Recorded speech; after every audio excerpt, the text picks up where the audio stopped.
Olá a todos, espero que esteja tudo bem convosco. Neste vídeo vamos resolver o Exame Nacional de Matemática A do ano 2022, o exame da época especial. Vamos então começar e o exercício 1 diz o seguinte. Na figura 1 está representado num referencial ortonormado ao XYZ um prisma hexagonal reto cujas bases são hexágonos regulares. Sabe-se que os vértices A e B pertencem ao semi-eixo positivo ao X e o vértice F ao semi-eixo positivo ao Y.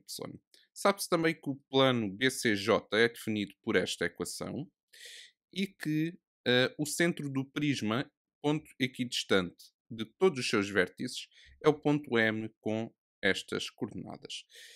1.1. Qual das seguintes equações define o plano que contém a face GHI JKL? Ora, o enunciado diz que os vértices A e B pertencem ao semi-eixo positivo ao X e que o ponto F pertence ao semi-eixo positivo ao Y. Hum, então, isto quer dizer que esta base de baixo, não é, do prisma, a base ABCDEF, hum, pertence ao plano X ou Y, não é? Portanto, esta base pertence ao plano X ou Y e por isso uma equação que dá, portanto, o plano que contém esta face de baixo, hum, a equação que define esse plano é z igual a zero. Ora, nós queremos saber a equação que define o plano que contém esta face G, H e J, K, L, ou seja, a outra base deste prisma. Portanto, esta base de cima.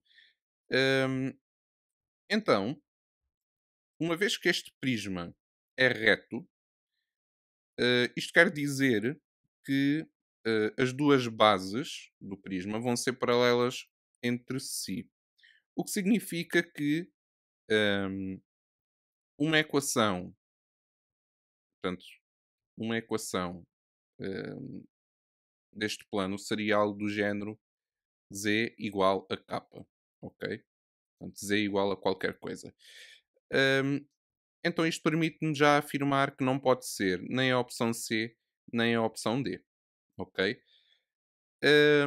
E agora como é que nós sabemos se é z igual a 2 ou z igual a 4? Vocês reparem que nós temos as coordenadas do ponto M, ok? E o ponto M é equidistante de todos, está à mesma distância de todos os vértices. Portanto, sei lá, aqui. Hum, e nós sabemos que hum, a cota de M, o valor de Z, não é? É 2. Portanto, a distância da face de baixo, hum, da base de baixo do prisma, ao ponto M é 2, ok? O mesmo posso dizer em relação à base de cima. A distância do ponto M à base de cima do prisma também vai ser 2, ok? Então, nós podemos afirmar que a distância entre as duas bases vai ser de 4 unidades. E por isso, nós podemos afirmar que a resposta B será a resposta certa. Exercício 1.2. Determine sem recorrer à calculadora uma equação cartesiana do plano LEF. Como o enunciado diz, hum, as bases deste prisma são hexágonos regulares, ok?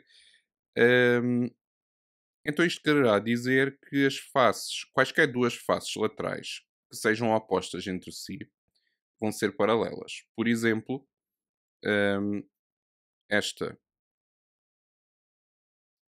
face e a sua oposta, não é? Que vai ser esta,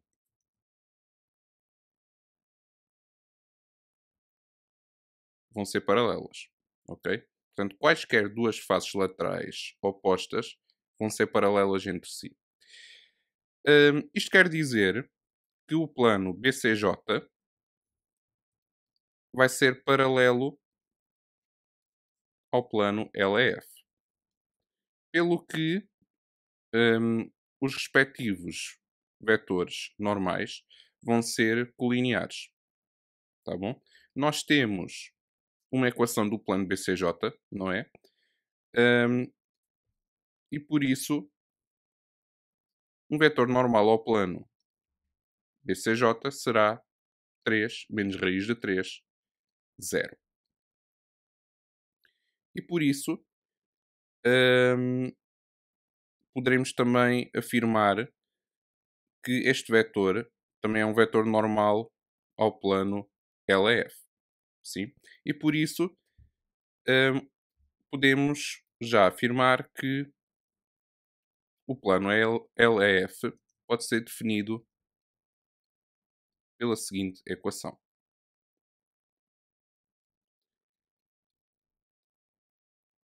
Só precisamos de determinar o ponto D. Portanto, temos que saber as coordenadas de um dos pontos desse plano LEF. Hum, para começar,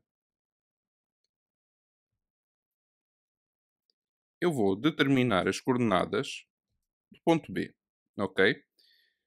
Se vocês verem bem, o ponto B pertence ao semi-eixo positivo ao x, como diz no enunciado. Pelo que a abscissa do ponto B nós não sabemos, não é? Vai ser x de B. A ordenada sabemos que é 0 e a cota sabemos também que é 0. Como o ponto B pertence ao plano BCJ, podemos substituir as coordenadas na equação do plano. Portanto, ficando com 3x de B menos raiz de 3 vezes 0 menos 6 igual a 0. E resolvendo a equação, ficamos com. Descobrimos que a abscissa de B é igual a 2. Como o enunciado diz, o ponto M é o centro do prisma, ok? Então, podemos afirmar que o ponto M é o ponto médio do segmento reta BL.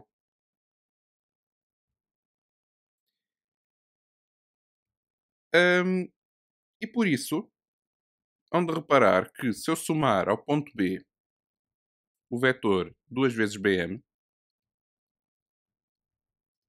eu vou obter o ponto L, ok? Vamos então determinar as coordenadas do vetor BM.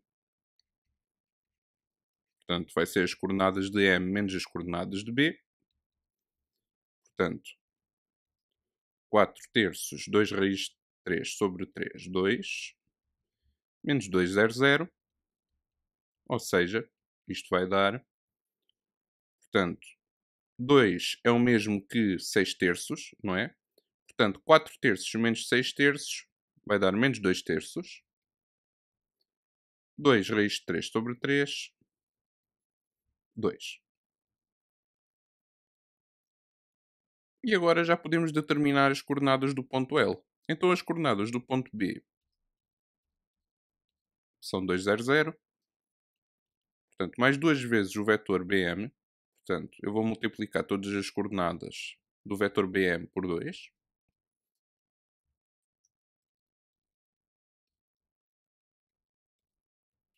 E agora vou somar as coordenadas. Portanto, 2 é o mesmo que 6 terços, não é? 6 terços menos 4 terços fica 2 terços.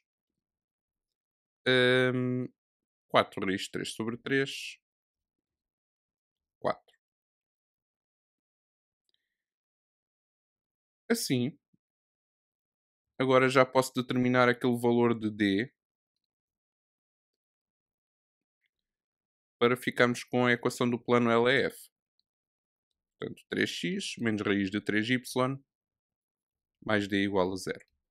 Portanto, como L é um ponto do plano LEF, então ficamos com 3 vezes 2 terços menos raiz de 3 vezes 4 raiz de 3 sobre 3 mais D igual a 0. Portanto, aqui o 3 corta com o 3, não é? Fico com 2 menos. Ora, aqui eu tenho raiz de 3 vezes raiz de 3. Portanto, é o mesmo que raiz de 3 ao quadrado. E por isso eu vou ficar com 3 vezes 4 sobre 3. mais D igual a zero. Portanto, mais uma vez o 3 corta com o 3 e por isso menos 2 mais D é igual a zero e por isso o D vai ser igual a 2. Assim podemos concluir que uma equação do plano LEF será 3x menos raiz de 3y mais 2 igual a zero. Exercício 2. Na figura 2 está representado um triângulo ABC inscrito numa circunferência de diâmetro AC igual a 4. Seja alfa a amplitude do ângulo CAB. Mostre que a área da região sombreada na figura é dada em função de alfa por 2π menos 4 seno 2 alfa. Para começar, qualquer triângulo inscrito numa semicircunferência é retângulo. Ok? Por isso o triângulo ABC vai ser retângulo em B e o lado AC do triângulo vai ser a hipotenusa. Ok? Como é que eu determino a área da região sombreada? Eu posso afirmar o seguinte. A área pedida é a área da semicircunferência, portanto a área de um círculo a dividir por 2, e retiro a área do triângulo ABC. Ok? Então, π vezes o raio ao quadrado. O raio aqui será 2, não é? Como o diâmetro é 4, portanto, vezes 2 ao quadrado sobre 2. Menos a área do triângulo ABC. Se eu considerar AB como a altura do triângulo, então BC será a base. A dividir por 2. Portanto, aqui até posso cortar o quadrado com o 2. Fica 2π, não é? Então, só precisamos saber, em função de alfa, o comprimento de AB e o comprimento de BC. Então, vejamos. O seno de alfa é o cateto oposto sobre a hipotenusa. Portanto, já tivemos a ver que a hipotenusa é o lado AC do triângulo e por isso o seno de alfa vai ser BC sobre AC. Ou seja, o seno de alfa vai ser o comprimento de BC sobre 4. Isto é, BC vai ser 4 seno de alfa. Por outro lado, o cosseno de alfa é o cateto adjacente sobre a hipotenusa e por isso AB será o comprimento da AB sobre o comprimento da AC. Assim, o cosseno de alfa será o comprimento da AB sobre 4 e assim o comprimento da AB será 4 cosseno de alfa. Então agora, substituindo, portanto, aqui na expressão da área sombreada, portanto, é 2π, como tivemos a ver. Portanto, 2π menos, para o comprimento da AB, 4 cosseno de alfa, vezes o comprimento de BC, 4 seno de alfa, sobre 2. Ou seja, 2π menos 16 seno de alfa cosseno de alfa, sobre 2, não é? Portanto, eu aqui até posso simplificar e fico com 8 seno de alfa cosseno de alfa. Mas nós ainda não temos a expressão que nos pediram no enunciado, não é? Tanto que nós temos aqui 2 alfa no argumento do seno. E então vamos ter que usar, se vocês forem ao formulário do exame, temos que usar esta fórmula em que nós vamos poder concluir o seguinte. Portanto, o seno de alfa mais alfa, que é o mesmo de seno de 2 alfa, não é? vai ser igual ao seno de alfa cosseno de alfa mais seno de alfa cosseno de alfa. E por isso, 2 seno de alfa cosseno de alfa. Uma vez que 2 seno de alfa cosseno de alfa é igual ao seno de 2 alfa, aquilo que eu quero, que é 8 seno de alfa cosseno de alfa, vai ser 4 seno de 2 alfa. E por isso está então demonstrado.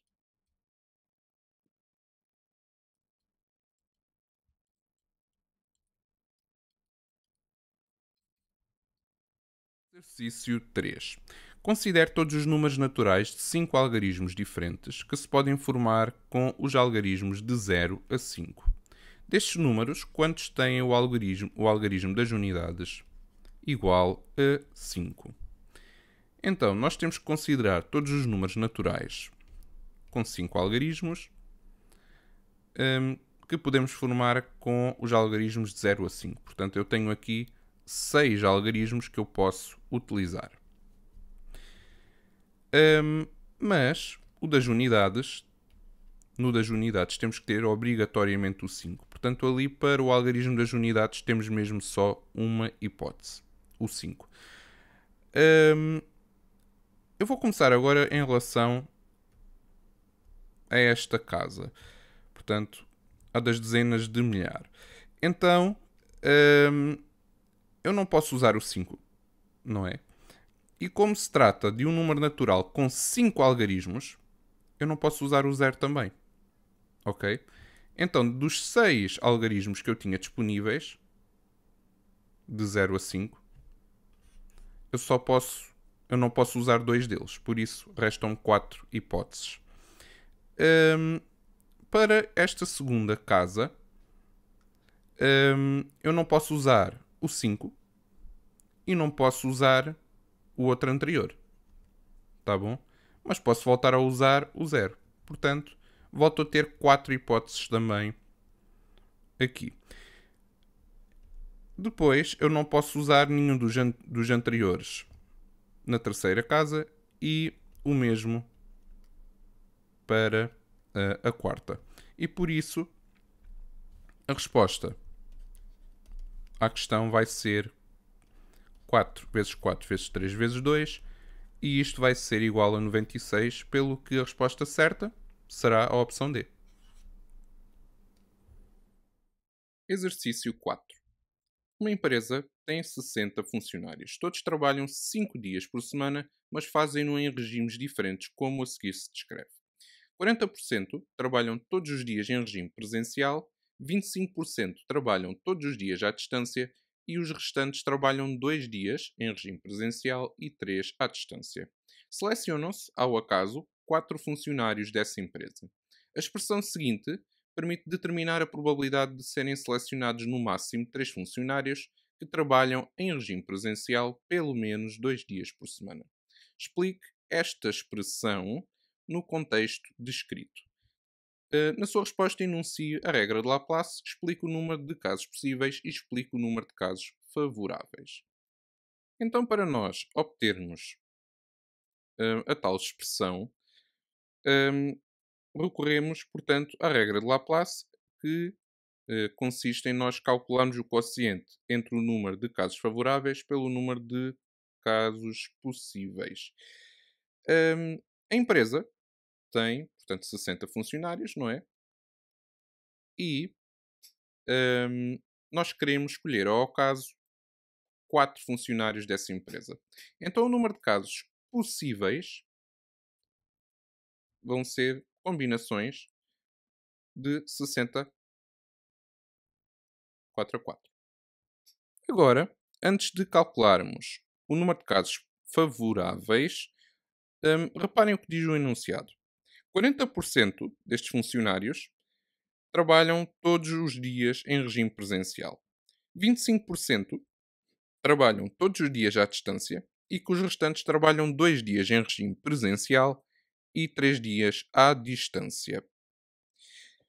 Então, se repararem bem, 75% dos funcionários chegam a trabalhar em regime presencial.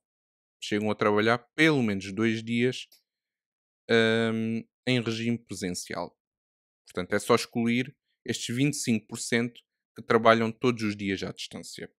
Então, o número de funcionários que chegam a trabalhar pelo menos 2 dias em regime presencial é 0,75 vezes 60. Portanto, vão ser 45 funcionários. Vocês agora hão de reparar que no enunciado, a expressão que nos dão hum, é o mesmo que um menos as combinações de 45, 4 a 4, sobre as combinações de 60, 4 a 4. Ok? E, portanto, esta expressão aqui, portanto, eles vão pelo acontecimento contrário. Hum, e, portanto, o que eles querem é a probabilidade de serem selecionados no máximo 3 funcionários que trabalhem em regime presencial, ou seja, ou nenhum funcionário, ou um, ou dois, ou três. E o acontecimento contrário a esse é de escolher exatamente 4 funcionários que trabalhem em regime presencial. Tá bom? Portanto, todos os 4 que vão ser selecionados ao acaso. Então, o número de casos favoráveis vai ser, portanto, o número de grupos de 4 funcionários que podemos formar dessa empresa, menos o número de hum, grupos de funcionários que eu posso formar, de 4 funcionários que eu posso formar, que trabalhem hum, pelo menos 2 dias por semana em regime presencial. Portanto, combinações de 60 4 a 4, menos combinações de 45 4 a 4. Exercício 5. Seja ômega, conjunto finito, o espaço amostral associado a uma certa experiência aleatória. Sejam A e B dois acontecimentos independentes com a probabilidade de A diferente de zero. Temos então que demonstrar esta igualdade. E como é que vamos demonstrar? Então, se A e B são dois acontecimentos independentes, então a primeira coisa a concluir seria que a probabilidade de A interseção com B é igual à probabilidade de A vezes a probabilidade de B. Então vamos começar a demonstração. Probabilidade de B mais a probabilidade de A vezes 1 menos a probabilidade de B sabendo A. A probabilidade de B sabendo A é igual à probabilidade da interseção de B com A sobre a probabilidade de A. Mas como a probabilidade de B interseção com A, como B e A são acontecimentos independentes, então a probabilidade de B vezes a probabilidade de A sobre a probabilidade de A. Portanto, a probabilidade de A corta com a probabilidade de A e fica com 1 menos a probabilidade de B.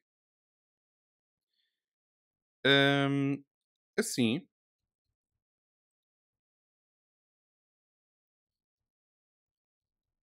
eu agora, em vez de escrever probabilidade de não B aqui, vou aplicar a distributiva, ok? Portanto, probabilidade de A menos probabilidade de A vezes a probabilidade de B. Agora, eu vou escrever probabilidade de A mais. Eu vou colocar a probabilidade de B em evidência e vou ficar com 1, portanto, 1 probabilidade de B, não é? Menos a probabilidade de A. E assim vou ficar com probabilidade de A mais a probabilidade de B. E como 1 menos a probabilidade de A é igual à probabilidade de não A, então está demonstrada a igualdade. Exercício 6. Seja k um número natural.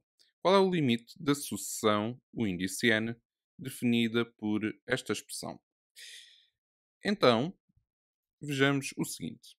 Portanto, queremos o limite de n mais k sobre n elevado a n. Isto é a mesma coisa que o limite de n sobre n mais k sobre n elevado a n. Ou seja, o limite de 1 mais k sobre n elevado a n. Reparem agora no seguinte. Eu vou dividir tanto o numerador como o denominador por k.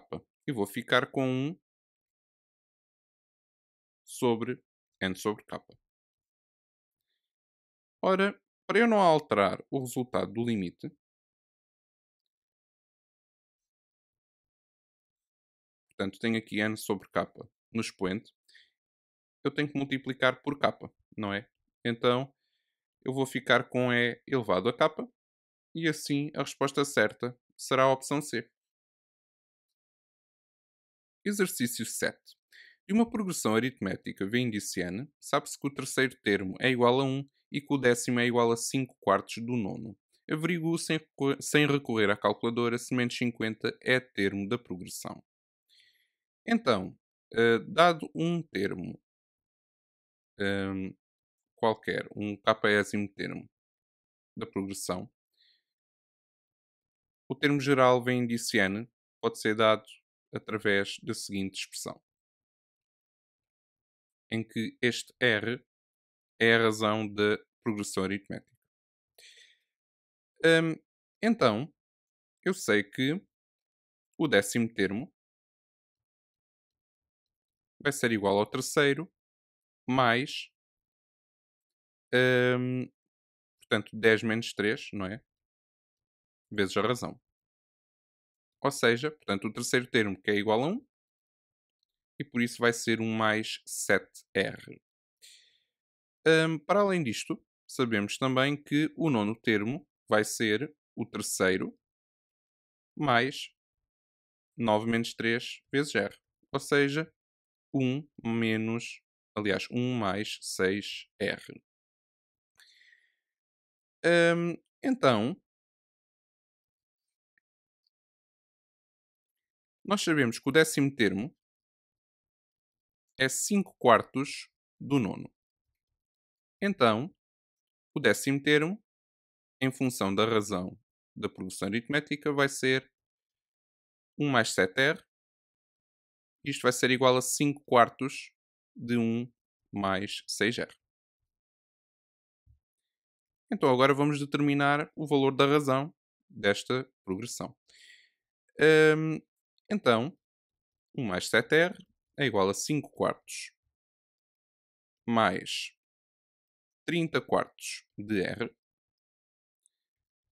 E assim ficamos com, portanto, 28 quartos de R. Tá bom? Isto é 7R.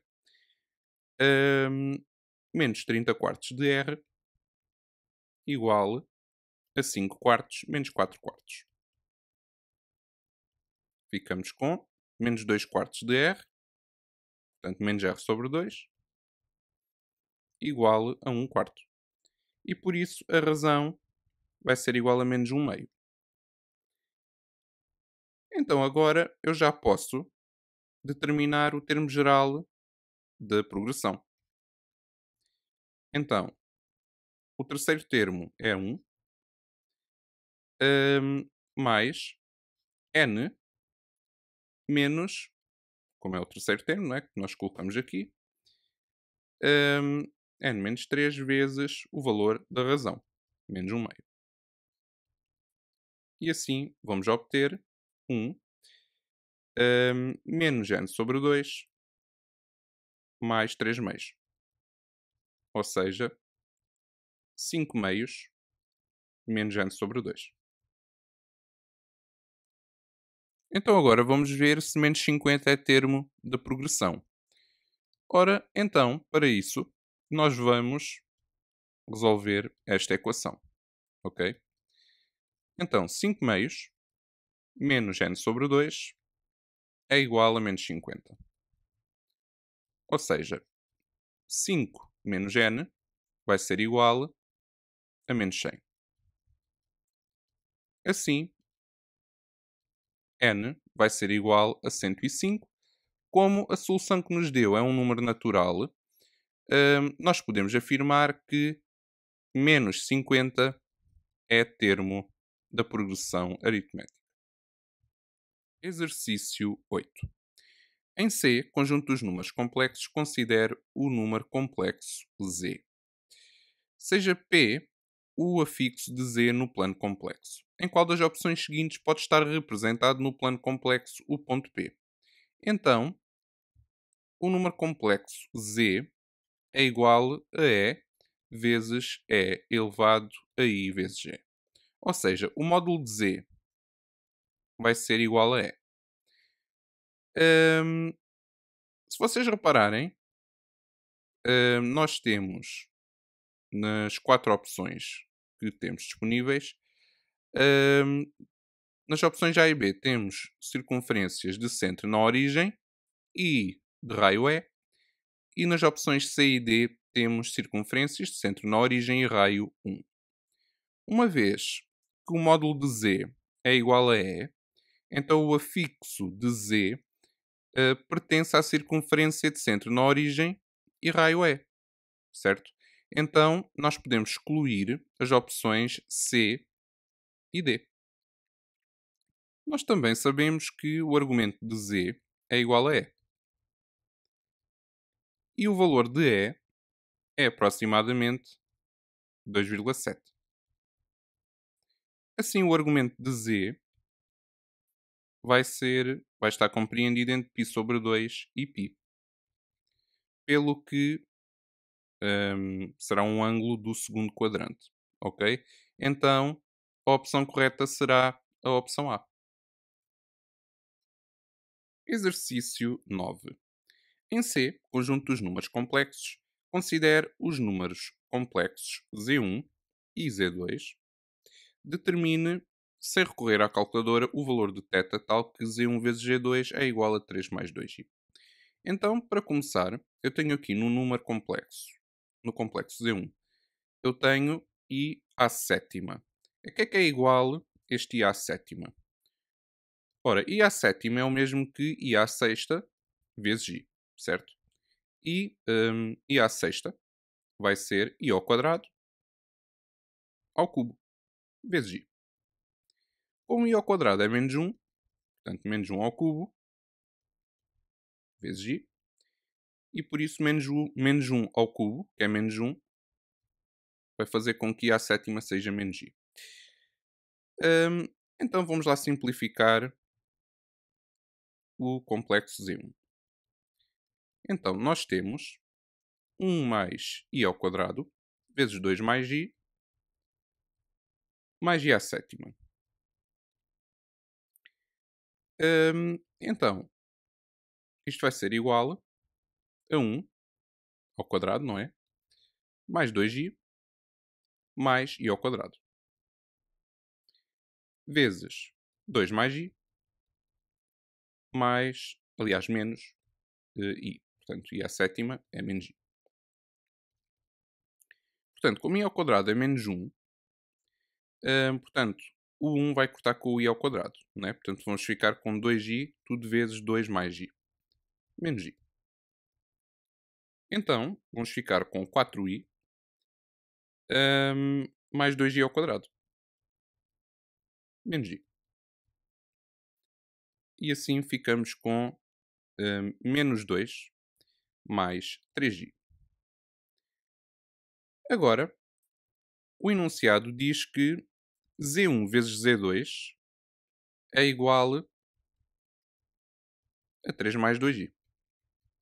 Então, assim, Z2 vai ser igual a 3 mais 2i sobre Z1.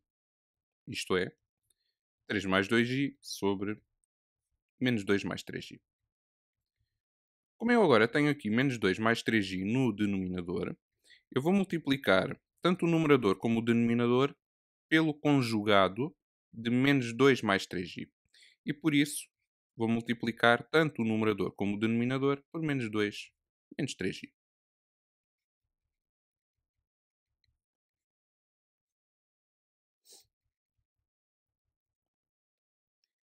Então, simplificando, eu vou ficar no denominador com uma diferença de quadrados.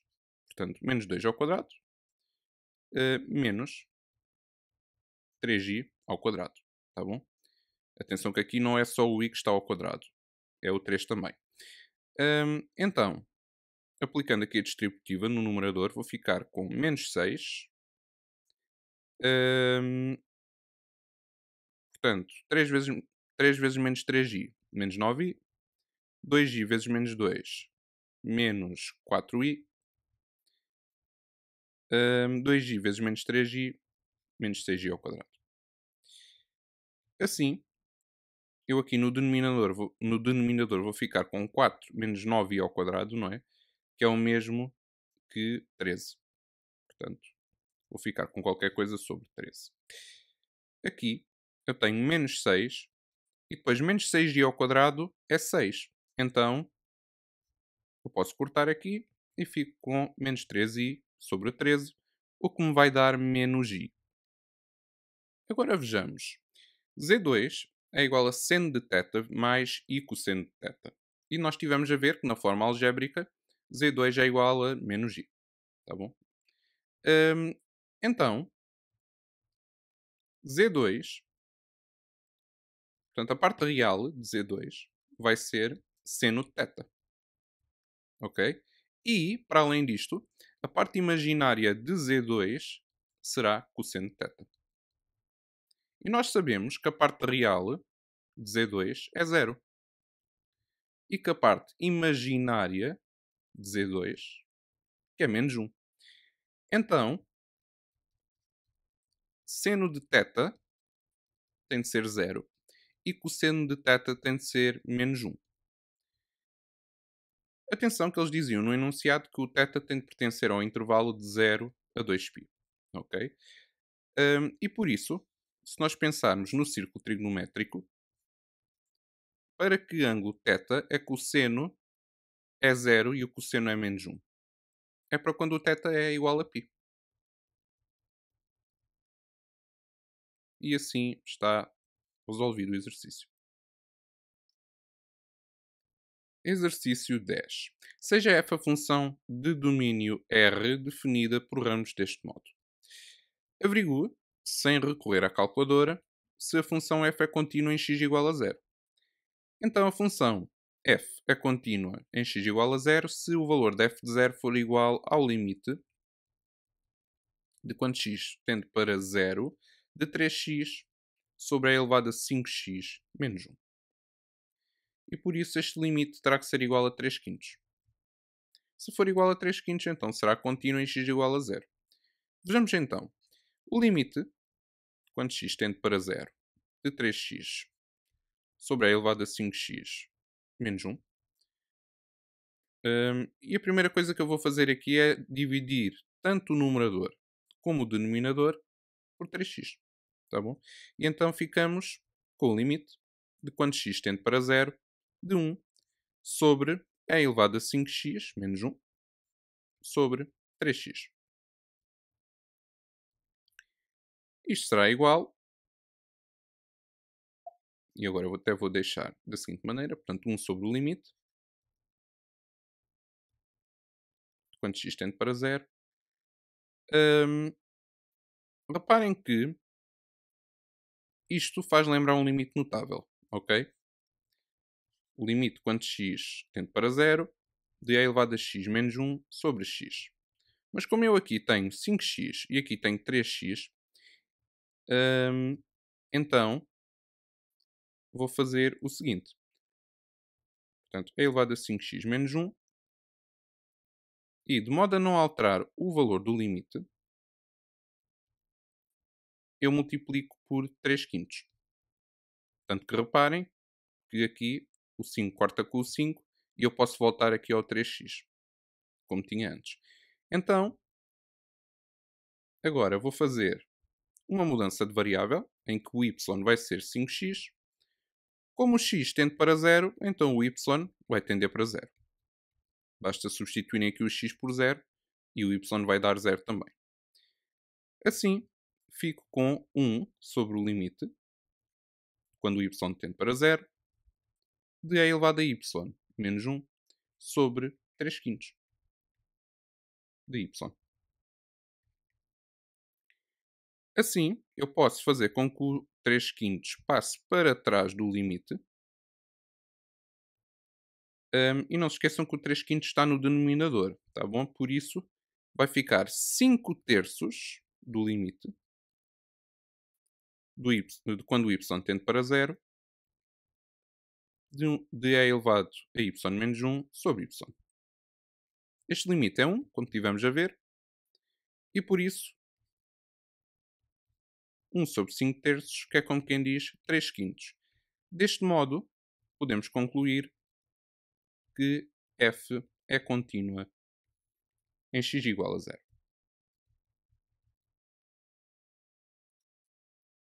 Exercício 11. Seja g a função de domínio R definida por g de x igual a ln de 1 mais e elevado a x menos x. 11.1. O gráfico de g tem uma assíntota oblíqua quando x tende para menos infinito e tem uma assíntota horizontal quando x tende para mais infinito. Determina uma equação de cada uma dessas assíntotas. Então vamos começar por ver quando x tende para menos infinito. O gráfico de g tem uma assíntota oblíqua, pelo que vamos ter que determinar o declive dessa assíntota. Vamos ter que determinar o valor de m. Então, é o limite, quando x tende para menos infinito, de g de x sobre x. Portanto, isto será o limite, quando x tende para menos infinito, do ln de 1 mais e elevado a x menos x, tudo sobre x. Assim, isto vai ser o limite, quando x tende para menos infinito. Vou partir aqui a fração em 2. Portanto, ln de 1 mais e elevado a x sobre x menos x sobre x, não é? Portanto, isto vai ser menos 1. Assim, substituindo o x por menos infinito, vão de reparar que fico com ln de 1 mais e elevado a menos infinito. Portanto, já não tenho uma indeterminação. Tudo sobre menos infinito. Portanto, menos 1. A elevado a menos infinito é 0. Portanto, o ln de 1 vai ser 0. E 0 sobre menos infinito não é indeterminação. É mesmo 0. E por isso o valor do m será menos 1. Agora vamos calcular o valor do b, da ordenada na origem. Então, vai ser o limite, quando x tende para menos infinito, de g de x, menos mx, não é? E como o m é menos 1, então vai ser mais x. Então, como g de x vai ser o ln de 1 mais e elevado a x menos x, depois temos que somar este x, não é? Portanto, o menos x corta com o x e ficamos com o limite, quando x tende para menos infinito, do ln de 1 mais e elevado a x. Por isso, o ln de 1 mais e elevado a menos infinito, isto vai dar o ln de 1, que é 0. E por isso, a equação desta assíntota oblíqua vai ser y igual a menos x. Vamos agora ver a assíntota horizontal para quando o x tende para mais infinito. Portanto, o limite quando x tende para mais infinito de g de x vai ser igual ao limite quando x tende para mais infinito do ln de 1 mais e elevado a x menos x. Se vocês repararem, nós temos aqui uma indeterminação. Infinito menos infinito, ok? Então como é que eu vou sair daqui? Eu vou usar hum, propriedades dos logaritmos. Vamos relembrar o seguinte. Portanto, o ln de x elevado a k é igual a k vezes o ln de x. Ok? Para além disso, portanto, assim, o valor, portanto, ln de e elevado a x vai ser igual a x vezes ln de e. E o ln de e é 1. Portanto, vai ser igual a x. Então, eu vou escrever aqui o x como ln de e elevado a x. Portanto, limite, quando x tende para mais infinito, do ln de 1 mais e elevado a x, menos o ln de e elevado a x. Então, eu sei também que o ln de x a dividir por y é a mesma coisa que o ln de x menos o ln de y. Assim, eu fico com o limite, quando x tende para mais infinito, do ln de 1 mais e elevado a x sobre e elevado a x. E agora, reparem, eu vou partir esta fração aqui em duas. Portanto, o limite quando x tende para mais infinito, do ln, de 1 sobre e elevado a x mais e elevado a x sobre e elevado a x. E isto vai ser 1, ok? Portanto, até vou escrever aqui 1. Então, eu agora já não vou ter indeterminação nenhuma. Vou ficar com o ln de 1 sobre e elevado a mais infinito mais 1. Portanto, e elevado a mais infinito, não é? E por isso, 1 sobre mais infinito vai ser 0. Então vou ficar com o ln de 1, que vai ser 0. Assim, a equação da assinta horizontal vai ser y igual a 0. 11.2. Num referencial ortonormado ao xy, seja R a reta tangente ao gráfico de G no ponto da abscissa 0. Sejam A e B os pontos de interseção da reta R com os eixos coordenados. Mostre que a área do triângulo AB é igual ao ln de 2 ao quadrado. Então vejamos o seguinte. Antes de eu poder saber qual é que é a equação dessa reta R, eu preciso de determinar a função derivada de G. Ora, vejamos. Então, a derivada de G vai ser, portanto, a derivada de ln de 1 mais e elevado a x, portanto, que vai ser a derivada de 1 mais e elevado a x sobre 1 mais e elevado a x, menos a derivada de x, que é 1, não é? E a derivada de 1 mais e elevado a x vai ser e elevado a x. A partir daqui, nós temos que saber qual é que é o declive dessa reta tangente no ponto da abscissa 0. Então, vai ser o declive, não é, dessa reta, vai ser G' de 0. Portanto, será e elevado a 0 sobre 1 mais e elevado a 0 menos 1. Ou seja, 1 meio menos 1. E isto vai dar menos 1 meio. Então, a equação dessa reta R vai ser algo do género y igual a menos 1 meio de x mais 1b. Para que eu consiga determinar o valor do b da reta, eu tenho que saber um ponto que seja tanto da reta como também da função g. Então, eu vou calcular o valor de g de 0. E g de 0 vai ser o ln de 1 mais e elevado a 0 menos 0. E isto vai dar o ln de 2. Tá bom? Assim, o ponto 0 ln de 2 pertence à reta. E à função também, não é? Agora já podemos determinar o valor do b. Então, o y vai ser ln de 2 e o x vai ser 0. Portanto, mais b. Assim, o b vai ser ln de 2. Então agora eu já tenho a equação, já posso determinar a equação da reta R, que será y igual a menos 1 meio de x mais ln de 2. E agora sim já podemos começar a pensar na área do triângulo. Hum, então, eles dizem que A e B são os pontos de interseção da reta R com os eixos coordenados. Então, um dos pontos vai ter da abscissa 0, digamos o ponto A, e o outro vai ter da ordenada 0. Ok? Nós já vimos que o ponto da reta que tem abscissa 0 tem da ordenada ln de 2, não é? Agora, só precisamos de saber que ponto da reta é que tem ordenada 0. Então, para isso, vamos igualar a expressão da reta que define a reta R, vamos igualá-la a 0. Quando nós determinamos o valor do x, isto vai dar 2 ln de 2. Ou até podem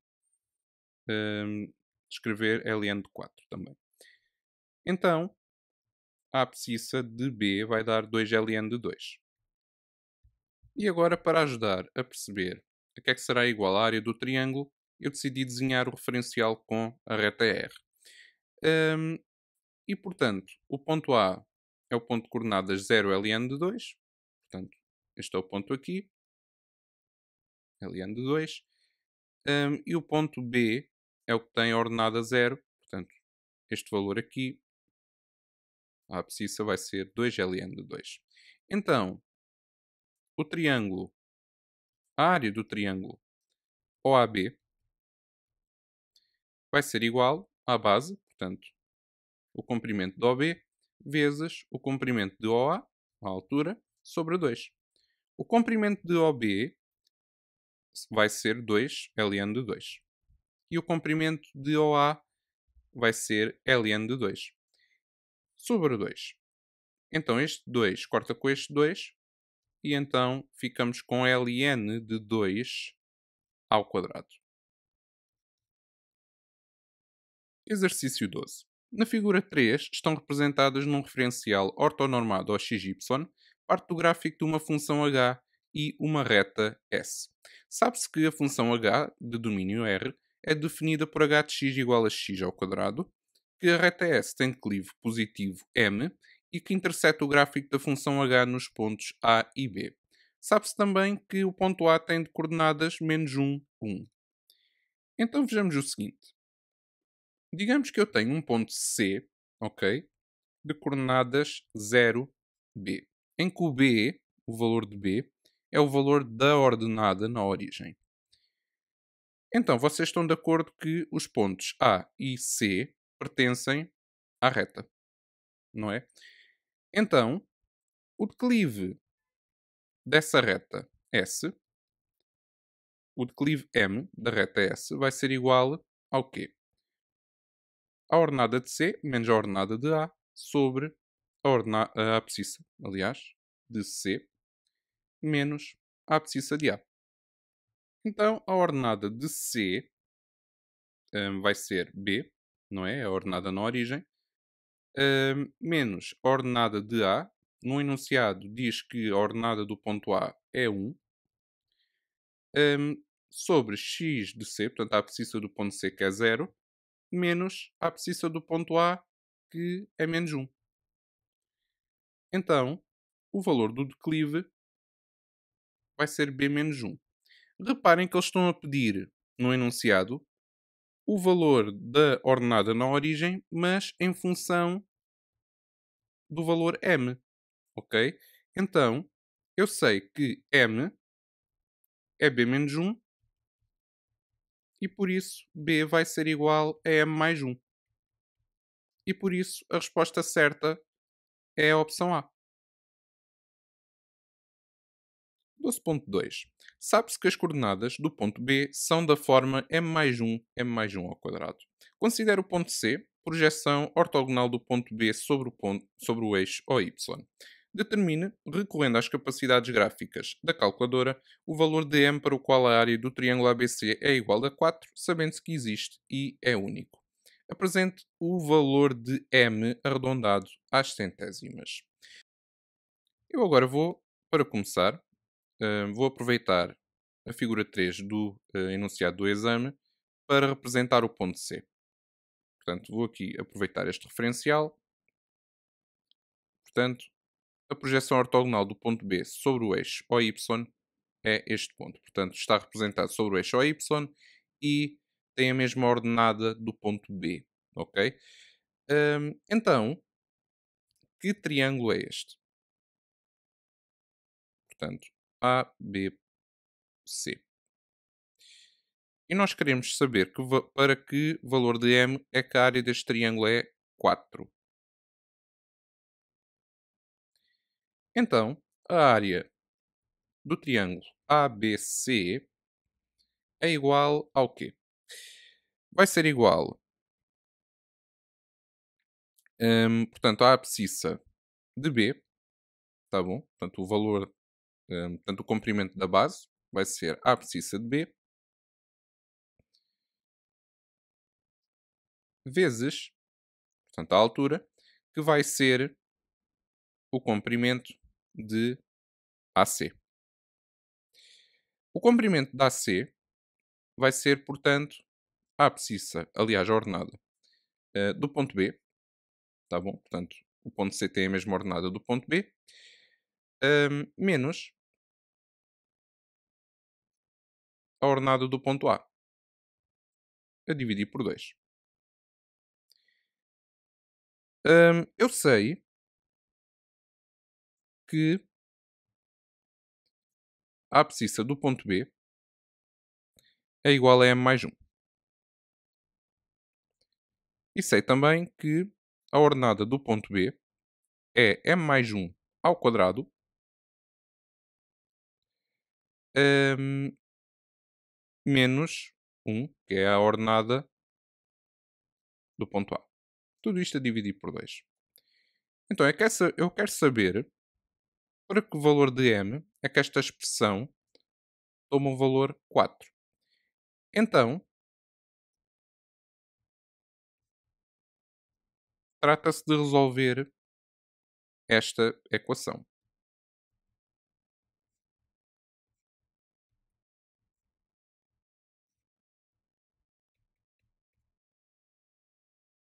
Ou seja, podemos escrever até de outra maneira esta equação, hum, e isto, aplicando a distributiva, vamos ficar com m mais 1 ao cubo menos m mais 1 e multiplicando ambos os membros por 2, portanto, igual a 8. Então, que funções é que nós vamos representar na calculadora? Então, uma delas vai ser x mais 1 ao cubo menos x mais 1. Atenção aqui ao sinal, tá bom? Portanto, até podem escrever x mais 1 ao cubo menos x menos 1. Ok? Hum, e outra função que vamos representar é uma função constante, não é? Portanto, igual a 8. Hum, então, nós vamos desenhar ambas as funções. Portanto, uma é a função constante, portanto, que toma sempre o valor 8. E a outra função, o desenho do gráfico, vai ser algo deste género.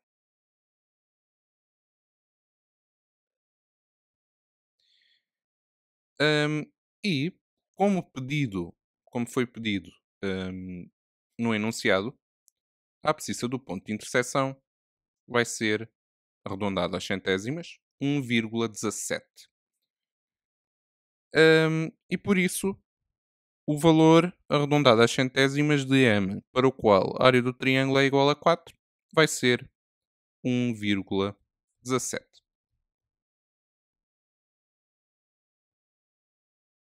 Exercício 13.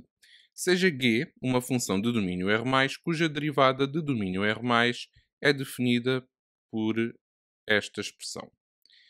Estude, sem recorrer à calculadora, a função G quanto ao sentido das concavidades do seu gráfico e quanto à existência de pontos de inflexão.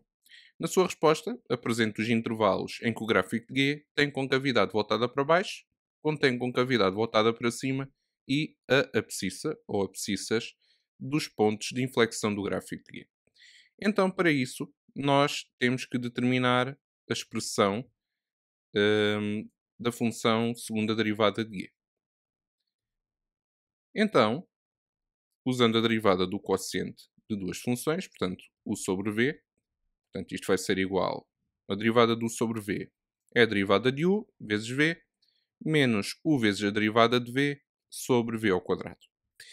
Então, a segunda derivada de g vai ser a derivada de x menos e elevado a 3x, vezes a função que está no denominador, que é x, menos x menos e elevado a 3x, vezes a derivada de x, que é 1. Tudo a dividir por x ao quadrado. E isto vai ser igual à derivada de x, que é 1, menos a derivada de 3x, vezes e elevado a 3x, vezes x, menos x mais e elevado a 3x. E aqui é mais e elevado a 3x, porque menos com menos dá mais. Então, tudo a dividir por x ao quadrado. E por isso vamos ficar com 1 menos 3 elevado a 3x, tudo vezes x, menos x mais elevado a 3x. Sobre x ao quadrado, podemos aplicar a distributiva e ficamos com x menos 3x elevado a 3x, menos x mais elevado a 3x. Tudo sobre x ao quadrado. Aqui o x corta com menos x. E então vamos ficar com menos 3x é elevado a 3x mais é elevado a 3x sobre x ao quadrado. Eu vou colocar o e elevado a 3x em evidência e vou ficar com menos 3x mais 1 vezes e elevado a 3x, não é? Tudo sobre x ao quadrado. Então, agora vamos descobrir as soluções da função. Vamos descobrir as soluções desta equação.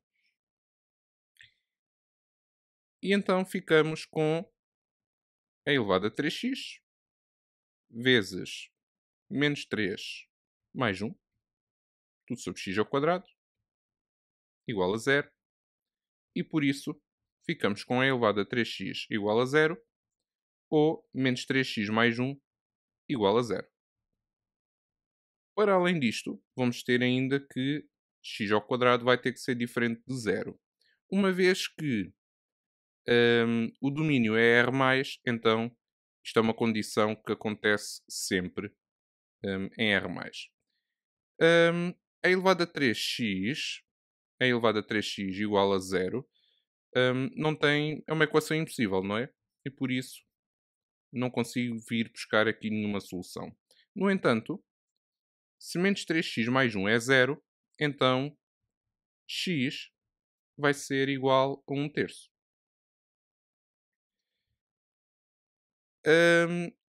Deste modo, vou criar uma tabela que me permita estudar o sinal da função segunda derivada.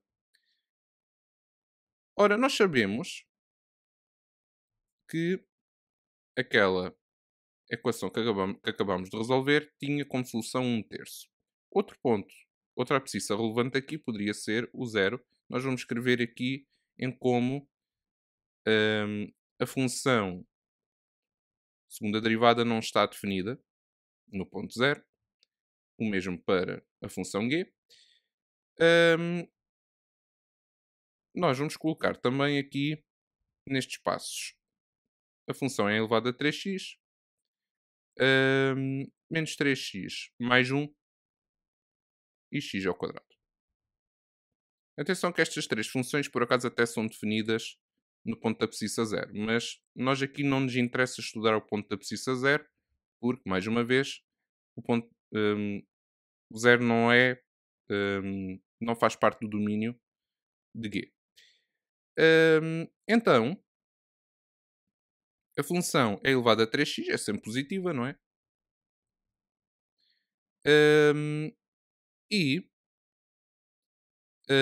menos 3x mais 1. Portanto, é uma reta, não é? De declive negativo. Então, inicialmente a função é positiva, é zero em 1/3 e depois começa a ser negativa. X ao quadrado é sempre uma função positiva. Tá bom? Em R+. Assim, a função segunda derivada é positiva no intervalo de 0 a 1/3, em 1/3 é zero e depois do 1/3, portanto, a partir da abscissa 1/3, é, hum, portanto, negativa.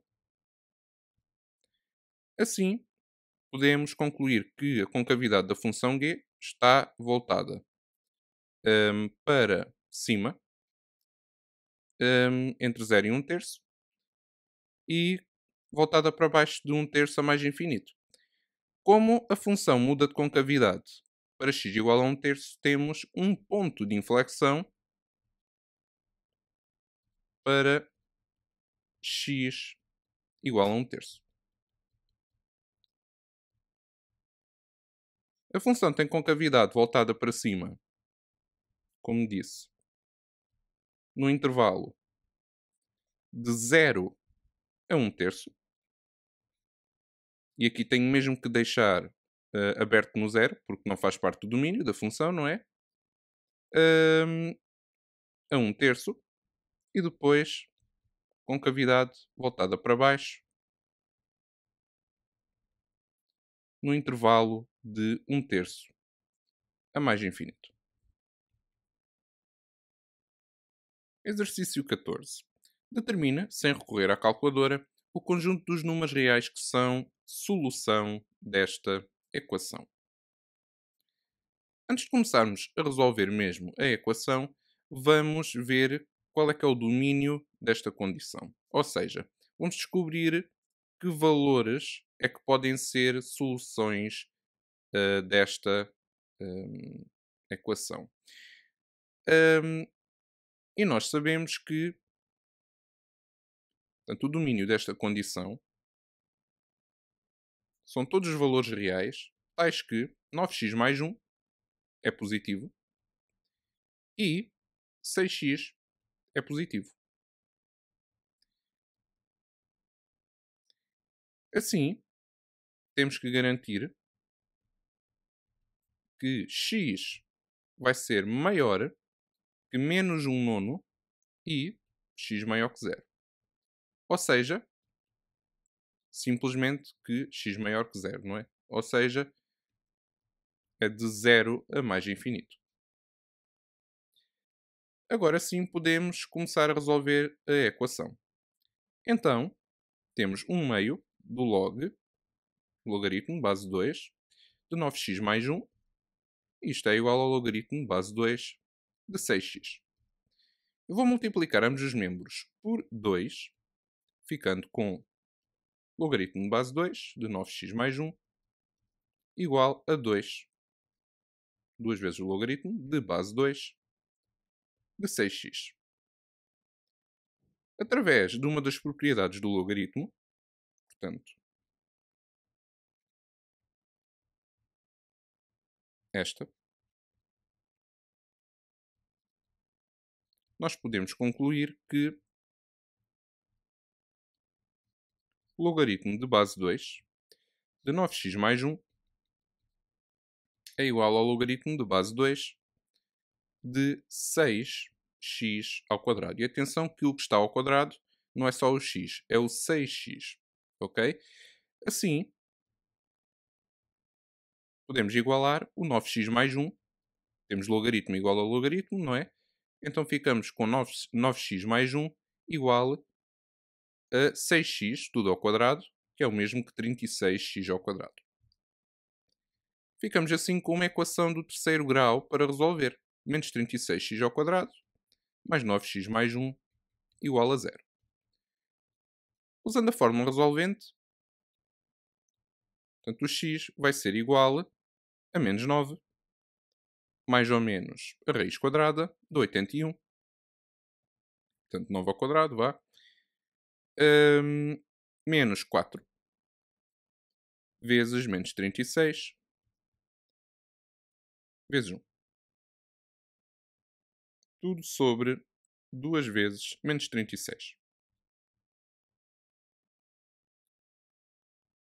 Assim, o x vai ser igual a menos 9, mais ou menos, hum, a raiz de 225, é o que vai dar, e a raiz quadrada de 225 é 15, tá bom? 2 vezes menos 36 vai dar menos 72, e por isso o x vai ser igual a menos 1 dozeavos ou igual a 1 terço. Mas atenção que nós tivemos a ver que o domínio da condição era de zero a mais infinito, pelo que nós temos que excluir esta primeira solução, não é? Portanto, menos 1 dozeavos não pertence ao intervalo de zero a mais infinito. E por isso, resta-nos apenas a segunda solução, e assim o conjunto de solução desta equação tem apenas o valor 1 terço. Exercício 15. Seja k um número real positivo. Considere a função f de domínio de zero a mais infinito, definida por f de x igual à raiz quadrada de kx menos ln de kx. Determine, sem recorrer à calculadora, o contradomínio da função f. Para conseguirmos chegar ao contradomínio da função f, a primeira coisa que vou fazer é calcular a derivada de f, ok? Que vai ser, portanto, a derivada da raiz quadrada de kx menos a derivada do ln de kx. Eu ter a raiz quadrada de uma coisa qualquer é o mesmo que elevar a um meio. Por isso, é o mesmo que a derivada de kx elevado a um meio. Menos, portanto, a derivada de kx sobre kx. Se vocês forem ao formulário do exame, vocês verão, portanto, esta fórmula. A derivada de uma função u elevado a alfa é igual a alfa vezes a derivada de u vezes u elevado a alfa menos um.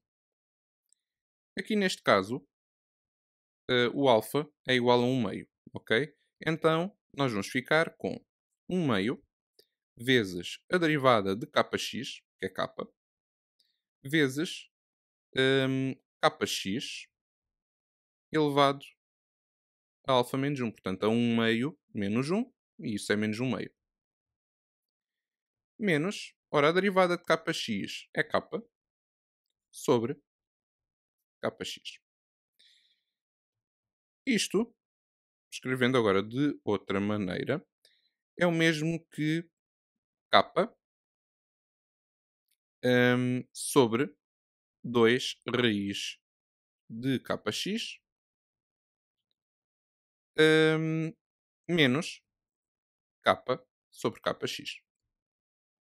Agora vou colocar estas duas frações sob o mesmo denominador. Vou multiplicar esta primeira fração por kx, portanto, o numerador e o denominador, vou multiplicá-lo por kx e nesta segunda fração vou multiplicar o numerador e o denominador por 2 raiz de kx. Hum, assim vou ficar com o seguinte: k vezes kx menos k vezes 2 raiz de kx, tudo sobre 2 kx raiz de kx.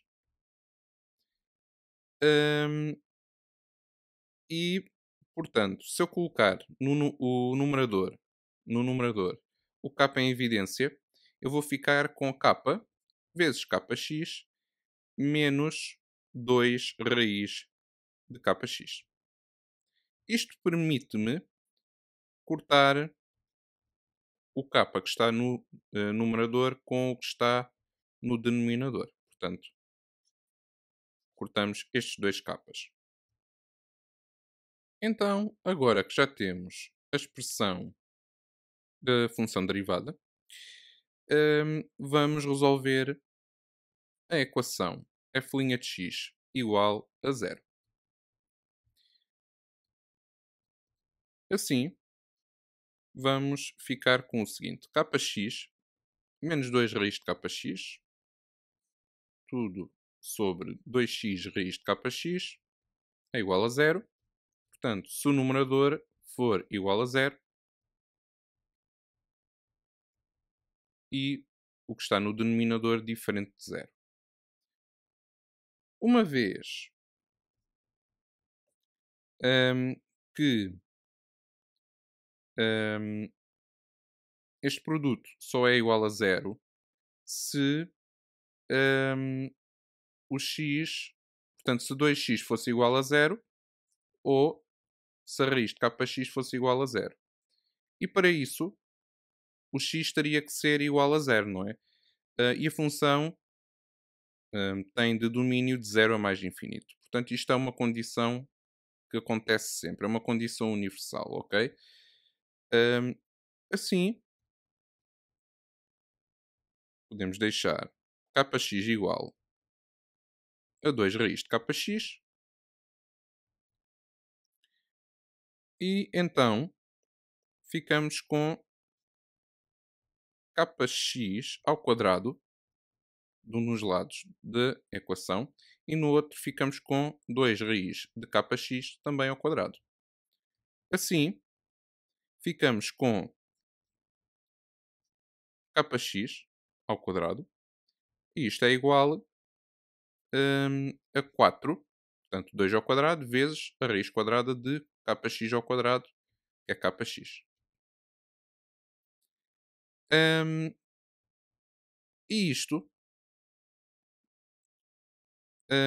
só se kx ao quadrado sobre kx for igual a 4. Assim, o kx vai ser igual a 4. E isto aqui com kx diferente de zero. Hum, assim, x vai ser 4 sobre k. Agora que nós calculamos os zeros da função derivada, vamos estudar o sinal da função derivada, ok? Então eu coloquei aqui como pontos relevantes para estudarmos x igual a zero, embora não esteja definida nesse ponto, portanto não faz parte do domínio, é de zero a mais infinito, e o 4 sobre k. Então vamos lá ver. Qual é que é o sinal desta expressão, do kx menos 2 vezes a raiz de kx? Eu vou escolher um valor entre 0 e 4 sobre k para saber qual é que é o sinal naquele intervalo. Por exemplo, o 1 sobre k. E por isso, k vezes 1 sobre k menos 2 vezes a raiz quadrada de k sobre 1 de k vezes 1 sobre k. Ficamos assim com 1 menos 2. Os k's vão se cortar, não é? E vai dar menos 1. Assim, naquele intervalo, vai ser negativo. Se nós substituirmos por 4 sobre k, portanto, vamos ver o que é que vai dar. K vezes 4 sobre k Portanto, os capas vão se cortar mais uma vez e ficamos com 4 menos 2 vezes a raiz de 4. A raiz de 4 é 2, não é? E por isso o valor vai ser mesmo 0. Portanto, e é 0. Se escolhermos agora um valor maior que 4 sobre k, por exemplo, 9 sobre k, aqui vai-me dar jeito, porque depois a raiz quadrada de 9, portanto, cá está, a raiz quadrada de 9 vai ser 3. E por isso ficamos com 9 menos 2 vezes 3, portanto 9 menos 6, que é 3. E por isso vai ser positivo a partir de x igual a 4 sobre k. Em relação a 2x vezes a raiz de kx, ora, 2x vai ser sempre positivo, porque o domínio da função, o valor de x, vai de 0 a mais infinito. Portanto, 2x é positivo e a raiz de kx também vai ser positivo. Então, aquela expressão vai ter sempre valor positivo.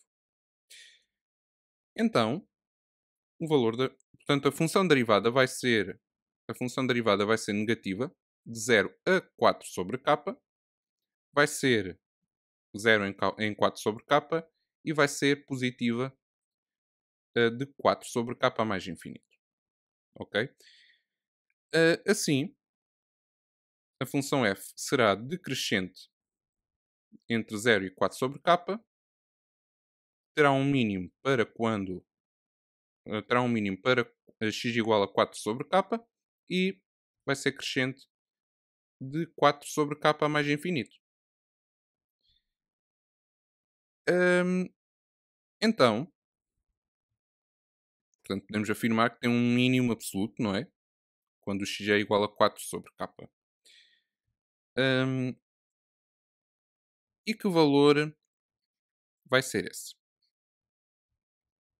Portanto, vamos calcular o valor de f de 4 sobre k.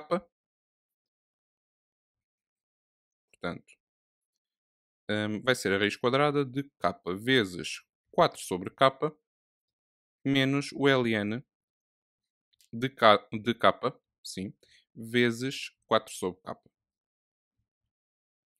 E isto vai-me dar a raiz quadrada de 4, que é 2, menos ln de 4.